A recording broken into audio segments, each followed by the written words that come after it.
सुशील मोदी से मुलाकात के बाद नीतीश का बड़ा ऐलान, पलटी मारने की तैयारी। विधायकों से 1-to-1 मुलाकात, एजेंडा है बेहद खास।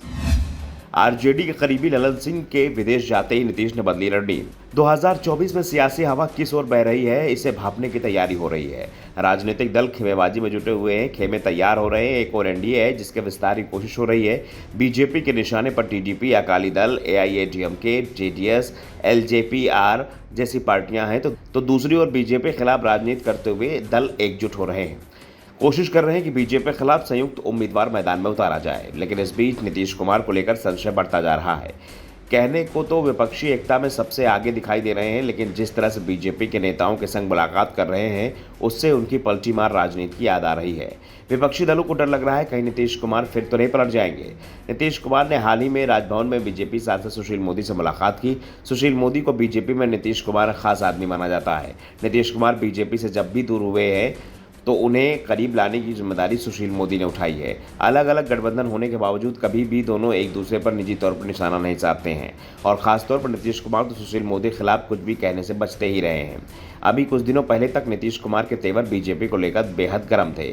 23 जून को नीतीश कुमार के नेतृत्व में बीजेपी के खिलाफ विपक्षी एकता के लिए पटना में बैठक हुई थी, लेकिन अब नीतीश कुमार विपक्षी एकता को लेकर ज्यादा कुछ बोलने से बचते दिख रहे हैं। दावा किया जा रहा है कि वो हवा का रुख देख रहे हैं, क्योंकि विपक्षी एकता उनकी आसान नहीं दिख रही है जितना पहले सोचा जा रहा है, क्योंकि पटना की बैठक के बाद विपक्षी नेताओं के बीच जुबानी जंग जारी है। आम आदमी पार्टी ने खुद को अलग कर लिया तो ममता बनर्जी बंगाल में लेफ्ट को लेने के पक्ष में नहीं है, तो वहीं पीएम मोदी ने 2024 के लोकसभा चुनाव का एजेंडा सेट करना शुरू कर दिया है। बीजेपी यूसीसी को लेकर राम मंदिर तक का दांव चल रही है, जिसके दम पर तीसरी बार सत्ता में उसकी वापसी की उम्मीदें भी बन रही हैं, जिसके चलते विपक्ष में सियासी बेचैनी बढ़ रही है और दावा किया जा रहा है कि नीतीश कुमार अब देश की राजनीतिक स्थिति को तौल रहे हैं, इसलिए बहुत कुछ नाप तौल कर बोल रहे हैं। बिहार की सियासत में नीतीश कुमार 2 दशक से सत्ता की धुरी में बने हुए हैं। वो जब चाहते हैं तब एनडीए के साथ हो जाते हैं और जब चाहते हैं महागठबंधन के साथ मिलकर सरकार बना लेते हैं। आरजेडी नेता और डिप्टी सीएम तेजस्वी यादव विदेश में हैं। इस बीच मुख्यमंत्री नीतीश कुमार का अचानक राजभवन पहुंचकर राज्यपाल से मिलना और उनके पीछे पीछे बीजेपी के दिग्गज नेता सुशील मोदी का राजभवन जाना सियासी हलचल को बढ़ा रहा है। इतना ही नहीं, जेडीयू अपने कोटे के मंत्रियों से लेकर विधायकों तक के साथ मंथन कर रही है। तो क्या बिहार में सियासी इतिहास दोहराने की पटकथा तो नहीं लिखी जा रही है? नीतीश कुमार जिस तरह से अपने सभी विधायकों से 1-to-1 बात कर रहे हैं वो बिहार में कुछ बड़ा होने के संकेत दे रहा है। पिछले साल अप्रैल के महीने में बीजेपी के साथ जेडीयू रिश्ते में 36 के हो गए थे और मोदी सरकार की बैठकों से नीतीश कुमार ने खुद को दूर कर लिया था।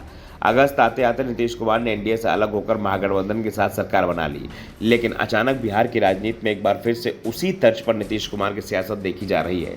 अगस्त का महीना भी आने वाला है। 2022 की तरह सियासी हलचल राज्य में हो रही है, जिसके चलते कई तरह के कयास लगाए जा रहे हैं। 2017 में भी ऐसी हलचल के बाद वो महागठबंधन से अलग होकर एनडीए में शामिल हो गए थे और उससे पहले बीजेपी ने पीएम पद के लिए नरेंद्र मोदी को चेहरा बनाया था, तो 2013 में भी उन्होंने ऐसे ही कदम उठाया था और एनडीए से नाता तोड़ लिया था। नीतीश कुमार का राजभवन पहुंचना और पीछे पीछे सुशील मोदी का भी जाना सिर्फ सहयोग नहीं माना जा रहा है, इसमें सियासत देखी जा रही है। सबसे बड़ी बात तो ये कि नीतीश ने इस मामले में कोई सफाई भी नहीं दी है। सबसे बड़ी बात, बिहार में ये हलचल तब मची हुई है जब डिप्टी सीएम तेजस्वी यादव और जेडीयू के अध्यक्ष ललन सिंह विदेश में हैं। नीतीश इस बात को सार्वजनिक रूप से कह चुके हैं कि बीजेपी से गठबंधन तोड़कर आरजेडी खेमे में अगर जेडीयू गया है तो इसके पीछे ललन सिंह की प्रमुख भूमिका है।